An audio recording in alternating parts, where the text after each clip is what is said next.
10:59.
This is a new day. This is a new day full of sound, light, and expectation. This day has been waiting for you. This day has been awaiting especially for you, to embrace you, to guide you. This day has been waiting with open arms just for you. This is the day we have been given. Let's not waste it. Come now and let us worship together. Here at UUYO, we do not require members to follow a creed or a set of beliefs about God or the nature of reality. Instead, we are bound together by an agreement to follow the spirit of love in our daily lives, to serve our community, to dwell together in peace, and to seek the truth in love. This church community has discerned the spirit of love to call us toward care for the vulnerable and marginalized, as great prophets have done in the past. We have waved a rainbow flag to signify this place as a sanctuary for any persons who identify as LGBTQIA. We have also raised a Black Lives Matter banner to remind ourselves and our community that racism and systems that support racism must transform if we are to become the beloved community. If you come to us with a broken heart, welcome. If you come here with us with a searching and restless heart, welcome. If you are a person in search of healing for yourself and our world, welcome. If you feel drawn to this path of it, or if it describes the path you were already on, we would like to get to know you better. A few announcements that tie into what I've just said.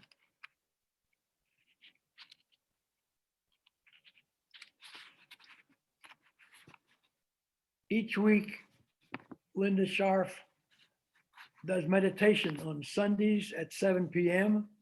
and Wednesday at 11 a.m. And every Tuesday from 4 to 5 p.m., Melissa Smith hosts Tea for Tuesdays. Those are two of the kinds of things that pull our people together, and we invite you to join us for that type of thing. There's also a heart-to-heart circle small group ministry that's facilitated by Kathleen Hogue, our Director of Religious Education. That's an opportunity to connect with others in the church and explore your common values and ideas of spirituality in making a difference through service to the church and to the larger community. Each of these heart-to-heart circles meet twice monthly with about 8 to 10 persons and a facilitator. So please look that up on our UUO EMAT and join us for this matter. Today we are pleased to have good friends of mine and some of the others in the community. Our speakers today are Lakila Hauser and Penny Wells. Penny has been the director of Sojourn to the Past, Mahoning Valley, for some years. This is a marvelous program that takes inner city high school young people down south to see the civil rights sites and get in touch with their history that they don't know enough about. Penny has taken hundreds of children in high school kids down to these civil rights sites, and Lakila is one of those who has been active ever since that visit for her to be involved here in our community, to be aware and speak about the need for ending racism. So we're delighted to have Penny Wells and Lakila as our speakers for the day. And now we write our chalice.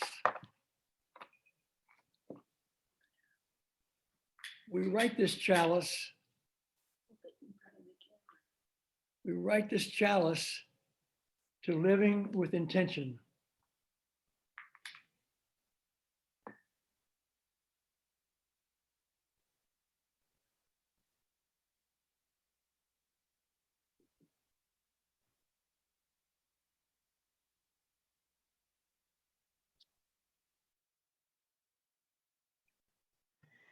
Oh, that's right.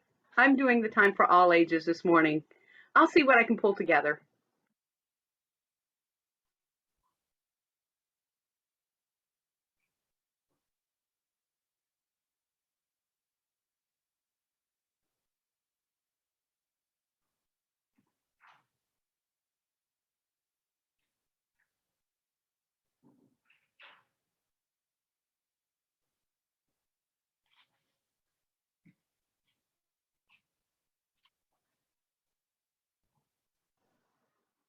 Once upon a time, there were two frogs, friends, who lived in the forest.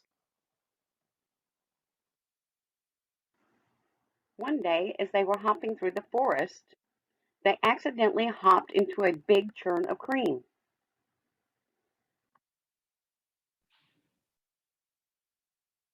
The sides of the churn were so slick and slippery that there was no place to hold on to, so the frogs had to swim in circles to stay afloat.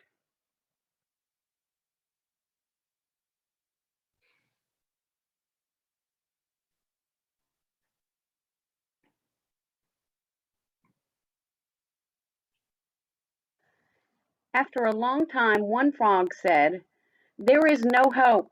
We're doomed to drown in this churn."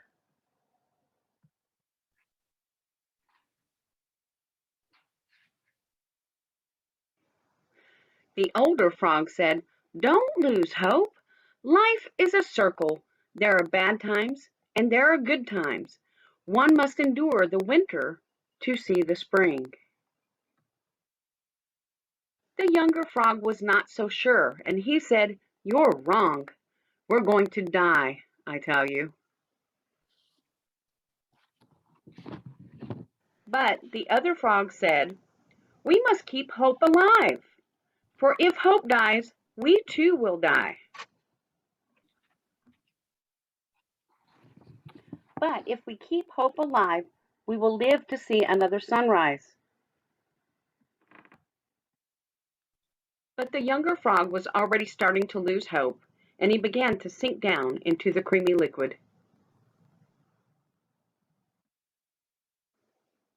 Keep hope alive!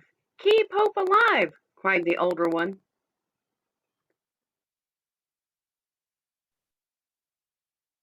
Then the younger one started repeating slowly at first, keep hope alive! Keep hope alive! The more they repeated the words, the stronger they felt, and the more strength they had, the better they could swim in circles. As they swam and they swam around in circles, an amazing thing happened.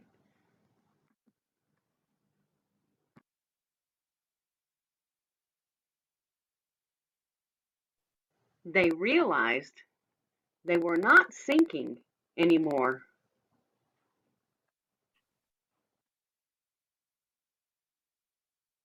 Yes, you guessed it. The cream had turned to butter. The two frogs were able to hop off the butter and out of the churn.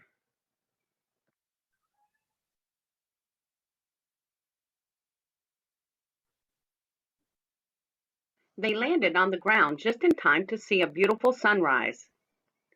The older frog said to the younger one, remember, my friend, life is a circle. Despair may last for a night, but joy comes in the morning. And the two frogs hopped away into the woods.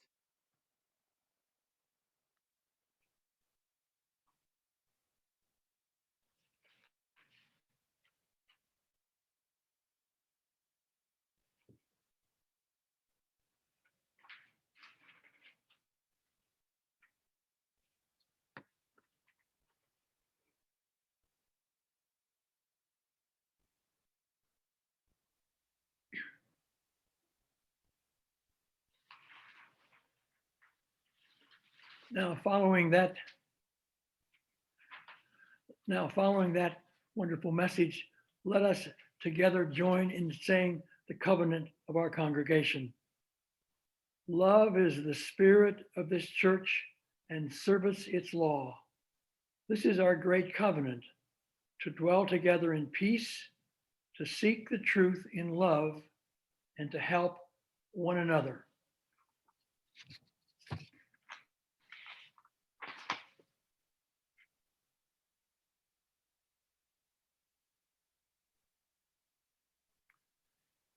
Each month, we donate all loose cash and unmarked checks put in the offering plate to a nonprofit organization whose mission and actions are consistent with the UU principles and the mission of our UUYO.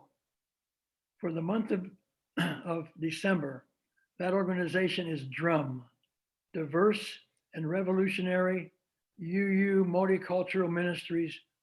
DRUM is a Unitarian Universalist people of color ministry, an anti-racist collective bringing lay and religious professionals together to overcome racism through resistance and transform Unitarian Universalism through our multicultural experiences. We developed from several older ministries, namely the African American UU Ministries and Jubilee World Anti-Racism Change Trainings. DRUM has a growing membership of UU people of color from every district and region. As an all volunteer ministry, DRUM continues to lead efforts to fulfill the journey towards wholeness resolution, towards becoming an anti-racist, anti-oppressive, multicultural UUA, creating space for youth, young adult, and our families of color to heal and work collectively and steward an effective organization that develops new leadership and manages consistent communication with members. Your generous congregations this month will help DRUM and UUYO meet our shared mission to dismantle white supremacy and racism in ourselves and our systems. In order to accomplish this, it is critical to center and support efforts like Drum that are led by people of color. We will now receive the offering that supports the life of Youngstown, the Mahoning Valley, and the wider world.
Let us be in meditation together.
Our reading for today is entitled Choose to Bless the World by Rebecca Parker.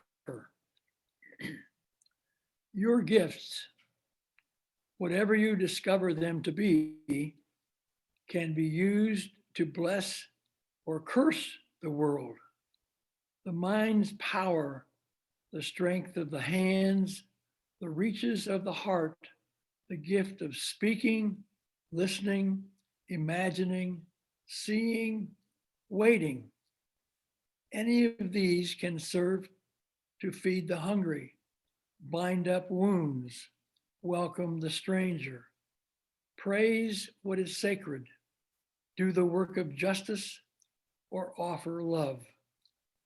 Any of these can draw down the prison door, hoard bread, abandon the poor, obscure what is holy, comply with justice, injustice, or withhold love. You must answer this question. What will you do with your gifts? Choose to bless the world? The choice to bless the world is more than just an act of will, a moving forward into the world with the intention to do good. It is an act of recognition, a confession of surprise, a grateful acknowledgement that in the midst of a broken world, unspeakable beauty, grace, and mystery abide. There is an emptiness, an embrace rather, of kindness, an embrace that encompasses all life, even yours. And while there is injustice, anesthetation, or evil, there moves a holy disturbance, a benevolent rage, a revolutionary love, protesting, urging, insisting that which is sacred will not be defiled. Those who bless the world live their life as a gesture of thanks for this beauty and this rage. The choice to bless the world can take you into solitude. So search for the sources of power and grace, native wisdom, healing, and liberation. More, the choice will draw you also into community, the endeavor shared, the heritage passed on, the companionship of struggle, the importance of keeping faith, the life of ritual and praise, the comfort of human friendship, the company of earth, the chorus of life welcoming you. None of us alone can save the world, but together, that is another possibility waiting.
Good morning.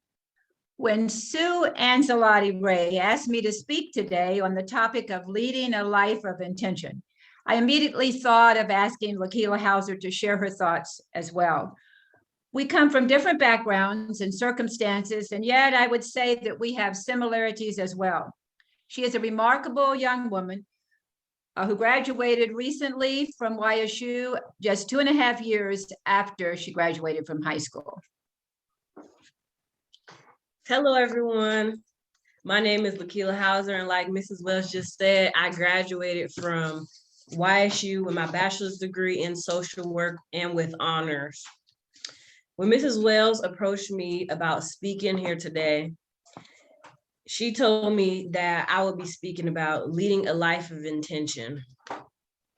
When I sat down to think about what I wanted to say, I had the same thought process that I had when I was writing my commencement speech.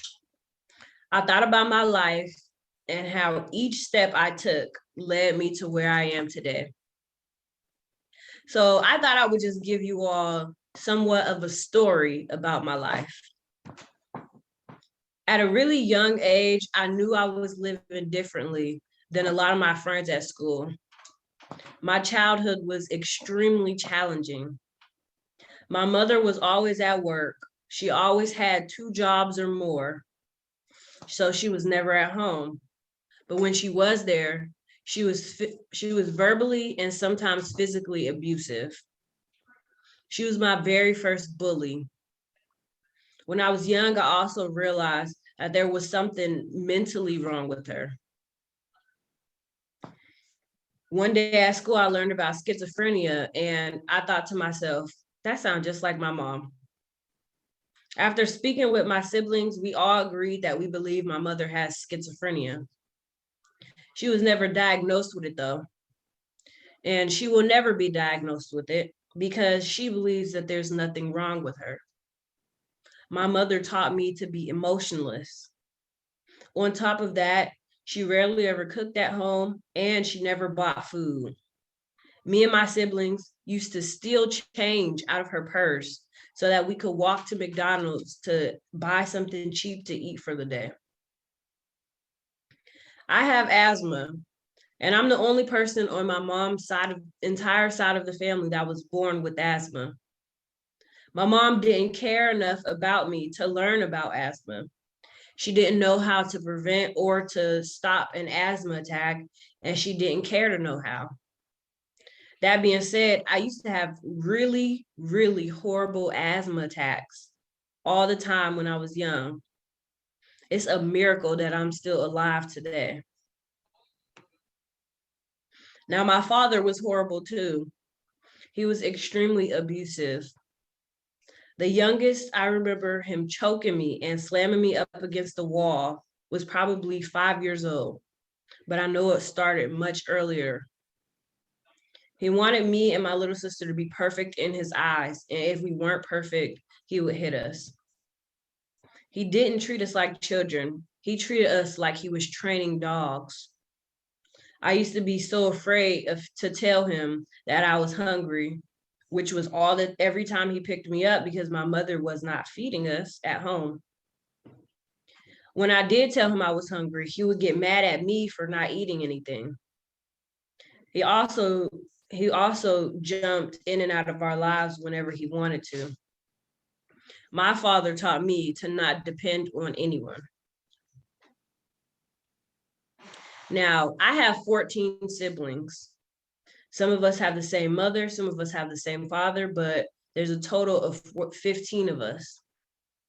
My mother had 9 children and my father had 8. And between the 2 of them, they only had me and my little sister, and we're the youngest of them all.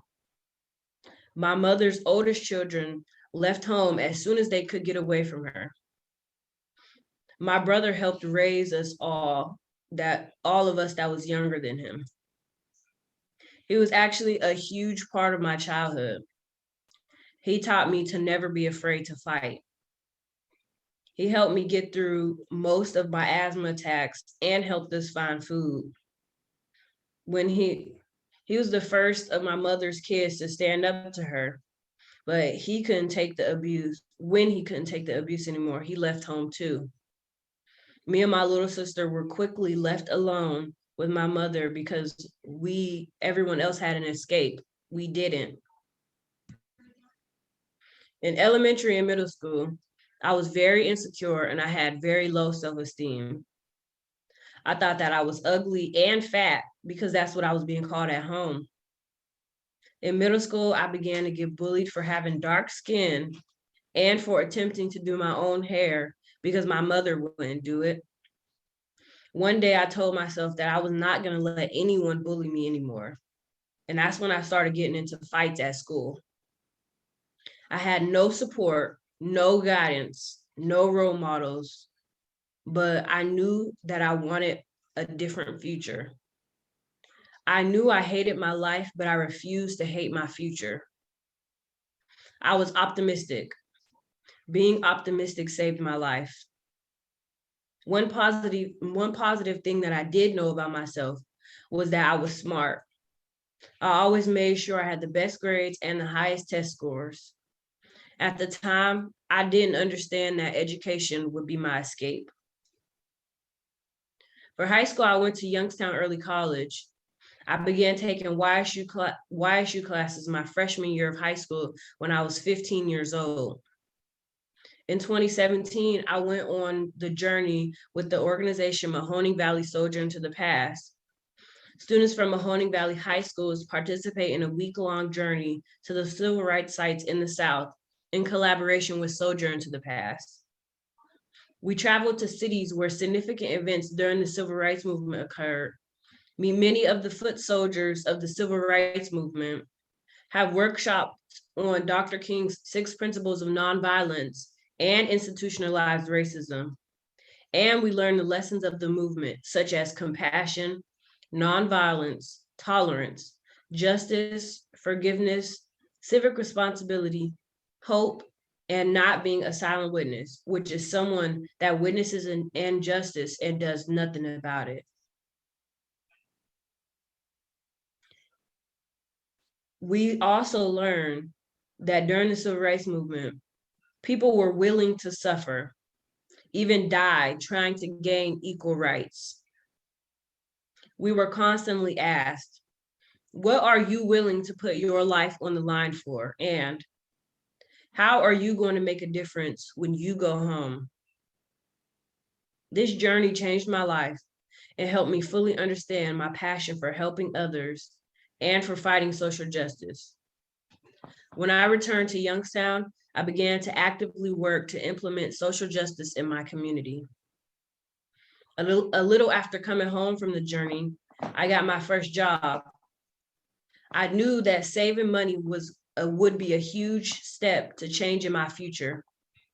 I was already saving money with my checking account, so I finally opened up a savings account. My mother was so shocked and inspired that she also opened up a savings account too, the same day that I opened mine. When I graduated from Youngstown Rand Early College in 2019, the very next day I graduated from YSU with my associate's degree. After that, I knew I wanted to continue fighting for social justice, but I also wanted to help people. That's when I knew I needed to major in social work. I knew I wanted to help people that grew up like me. After graduating high school, I continued to fight for social justice, and I continued to focus on school. I constantly reminded myself that school needed to be my #1 priority. Since I had no financial help, I knew that I needed to apply for scholarships like it was my job. Every spring semester, I applied for at least 10 scholarships. I made sure my tuition and books were always paid for, and I made sure that I would receive a large refund to put in my savings account. Despite all of the extreme difficulties that I faced during my upbringing, despite the colorist slurs, microaggressions, racism, health issues, bullies, my own mental illnesses, no support, and no guidance, I was resilient. On December 19, 2021, at the age of 21 years old, I graduated from YSU with my bachelor's degree in social work with honors, with no debt, and I was the student commencement speaker. I continued to hope, and I still continue to have hope. I knew that being optimistic about the future would save my life. I knew that I needed to lead a life of intention, to change my own future, to own my own future. I want to speak to you all today because I wanted to encourage anyone like me. You can grow up with the entire world against you and still come out stronger than ever. You can still be successful. As long as you're hopeful, optimistic, and you continuously fight for yourself, you can do anything you put your mind to. Lead your lives with intention. Thank you. Wow. If you aren't inspired by Lakila's story, I can't imagine what would inspire you. Unlike Lakila, growing up, I had a life of privilege in numerous ways. I did not have to worry about having the comforts of life. I did not have to worry about having the support of parents, family, and friends. Growing up, I had no worries at all. I lived a carefree life. I also had the privilege of being white. In addition, my parents had expectations of my brother and me, and they modeled those expectations. We were told that whatever we did to be the best that we could be. They also taught us to give back. My father was the director of research for an oil company and treated every person who worked for him as a member of our family. If someone was sick, my mother took them a meal. If someone was in the hospital, my parents visited them. Their hurt was my parents' hurt as well. We were taught by example. We were taught compassion, hope, tolerance, helping others, caring for others, and to give back. I call this programming by my parents. We knew Monday through Friday we were going to school, and on Sunday we were going to church. There were no complaints. There was no wanting to stay home. We just knew that that was part of the weekly routine. In fact, in high school, my brother and I went to Sunday school, then worship service. After dinner, 2-hour choir practice before participating in the evening worship service, followed by Baptist Training Union. We knew after high school we were going to college. It was just a question of where. Our parents encouraged us to go away from home to college, to go out of the state of Texas, believing that this would be a learning experience as well. My brother went to MIT, so 2 years later, I headed to New England to go to Brown University simply because it was close to Boston. We only went home for Christmas. And I remember that first week of college, my freshman year, wondering how I was going to make it for 4 years. But it was one of the most important pieces of my life journey, even though I was 1,600 miles from home in Providence, Rhode Island. Since graduating from Brown, I have interviewed numerous students applying to Brown. And one of the questions I'm always asked is, what affected you most about being at Brown? And my response always is the people I met. I tell applicants that Brown awakened my soul. The foundation of social justice was planted there by my parents, but Brown provided the opportunity to make me aware of the need to work for social justice.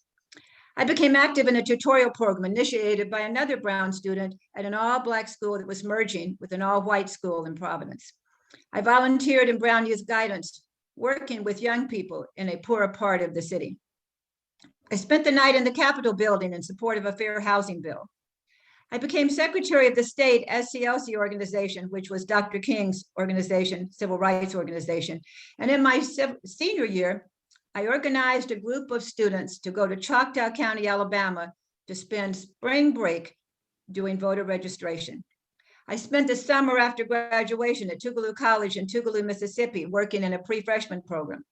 And in August, Stokely Carmichael and other members of SNCC spent the night on the Tougaloo campus before walking into Jackson with Dr. King for the end of the Meredith March. I remember putting my driver's license in my pocket along with money to make a phone call if need be. And I spent the next 2 years in VISTA, Volunteers in Service to America in West Virginia. VISTA was the Domestic Peace Corps. My parents were probably surprised at just how much Brown had awakened my soul. But my mom told my dad, "What'd you think? You reared her." I credit my parents with laying the groundwork for me to lead a life of intention focused on social justice. But something has to stir your soul to make you take action, to build upon that foundation. For me, it was Brown University. The Sojourn to the Past journey can also help to not only lay the foundation, but also stir the soul of high school students, as Lakila just showed us.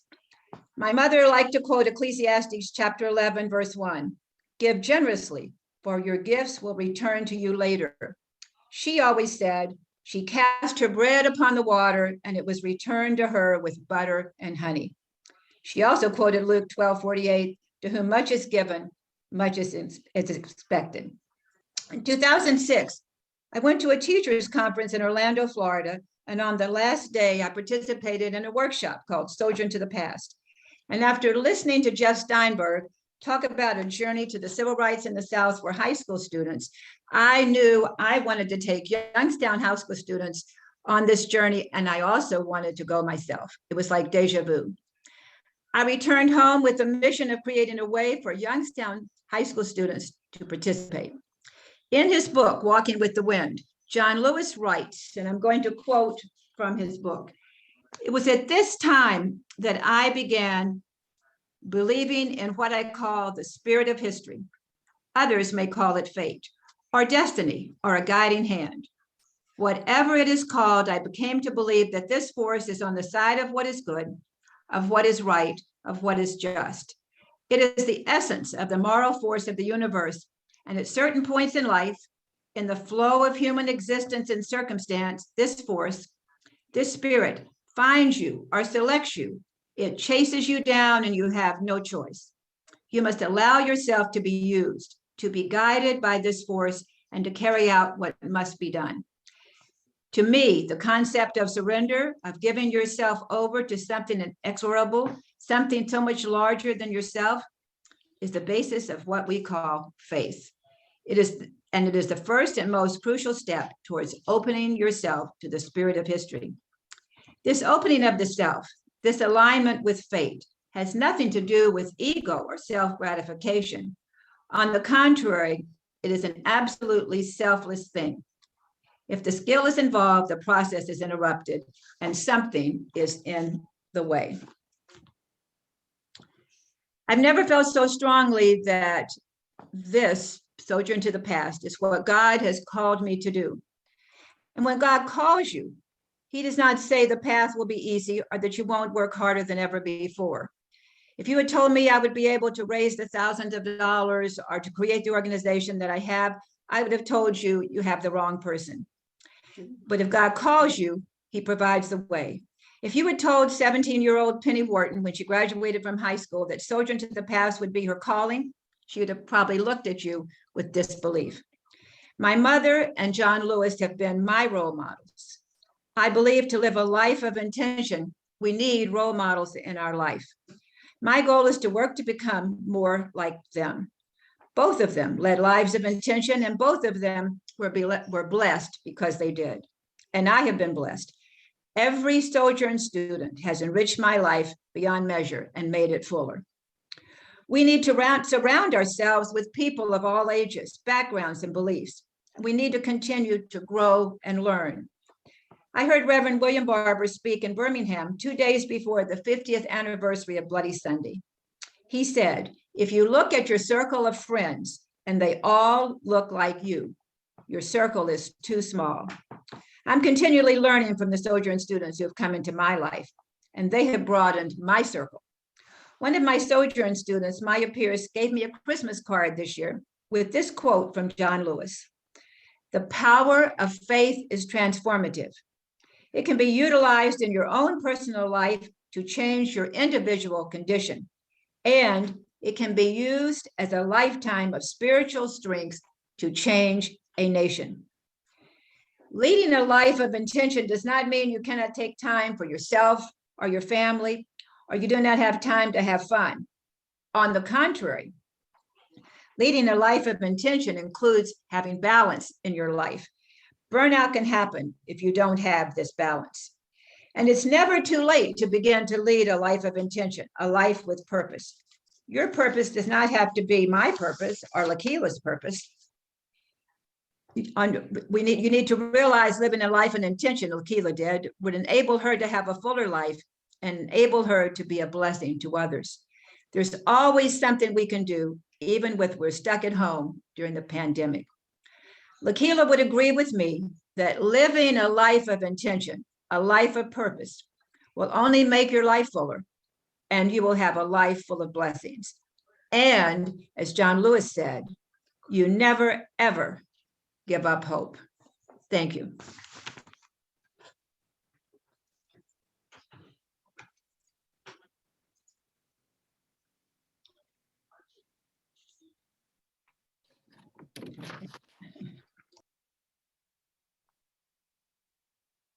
Let us be in prayer together.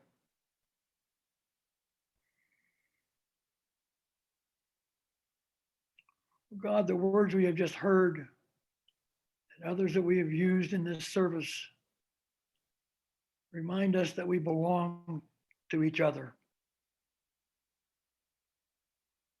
We're here for a great reason, that everyone's life around us can understand what it means to be intentional about what we do and how we live. Help us in ways that we are able to do to reach out and touch others, to be open to new possibilities, to be optimistic about the world that we see that gives us every reason to be not optimistic. Use us in ways that give new possibilities to others. Thank you for the messages we have heard this morning. Help us to also, in our own ways, make sojourns into a new future for those about us, for those in our congregation, for those in our city. Help us to be intentional lovers of one another and continue to guide and direct us in new ways that make new possibilities available to those about us, regardless of who they are, what they look like, what their colors are. We all belong to each other. Thank you for this chance to understand that. Amen.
We extinguish this chalice, but not the light of truth, the warmth of community which we have focused on this morning, or the fire of commitment which calls us all into serving one another.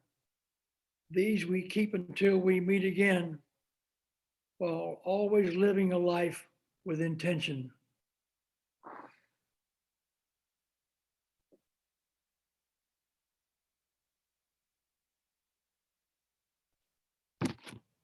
As we depart, as you leave us, go into the rest of the day together, remember the one great fact that you are loved and never truly alone.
Hello, everyone. You're able to unmute yourselves and you can talk to Penny and Lakila if you wish, or we'll just allow everybody to open their mics and speak.